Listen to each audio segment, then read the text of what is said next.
yo, I just wanted to come on here and put on my 2 cents on why fiction books are better than nonfiction books. And I have read tons of both, and I have a strong conviction that fiction will teach you much more than a nonfiction book could teach you.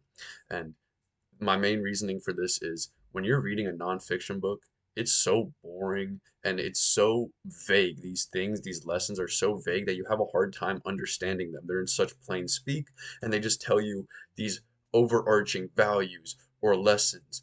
But a fiction book will tell you it through a story. And people are like, oh, it's fake, it's not real. There's still great morals that teach you these things. When you're in a hard situation, when I'm in a hard situation, I don't think back to what a nonfiction book told me about how frickin' psychology works. No, I think about a cool character that overcame something hard.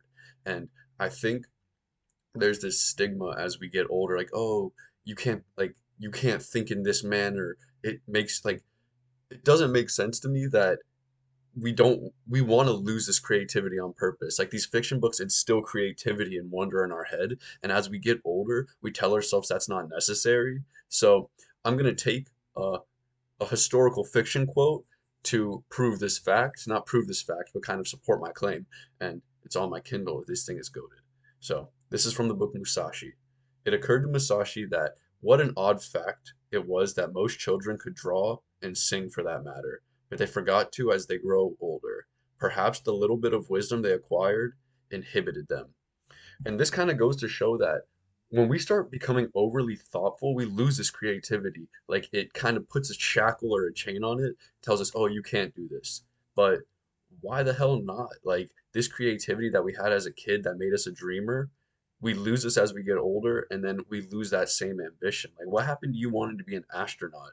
No one could tell you otherwise because you saw a cool show or you saw a movie or you read a book, most importantly, that someone did this cool thing and you're like, why can't I do that? But then you get older and your ambition turns to, oh, why can't I get this little raise that'll make me happier at my job that I hate? Like, make that make sense. Why do you want to be a less creative person? Why do you want to be such an uptight, brainy person? Like you want to have that childlike wonder and creativity. And I feel like we lose that. And a second part to this whole thing is reading nonfiction would feel like a chore to me. I'd probably find 1 out of 10 nonfiction books fairly interesting. And then if not, I'm sifting through them, trying to take notes like it's like a textbook or something. But with a fiction book, I'm breezing through that. Like there's a good story and I'm feeling inspired and I want to read that. And if that's not the goal at the end of the day, like if your goal is to read books, you should not be reading nonfiction. Like, come on now. Those things you have to slave through them and I've put down those books because I'm like, this is so boring, this isn't sticking.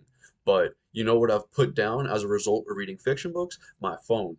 Because I'm like, I could care less what other people are doing right now. I want to read my damn book. Yeah, I'm a geek. Fuck you. I want to read my book. This shit is goaded. And I want to find out what happens next.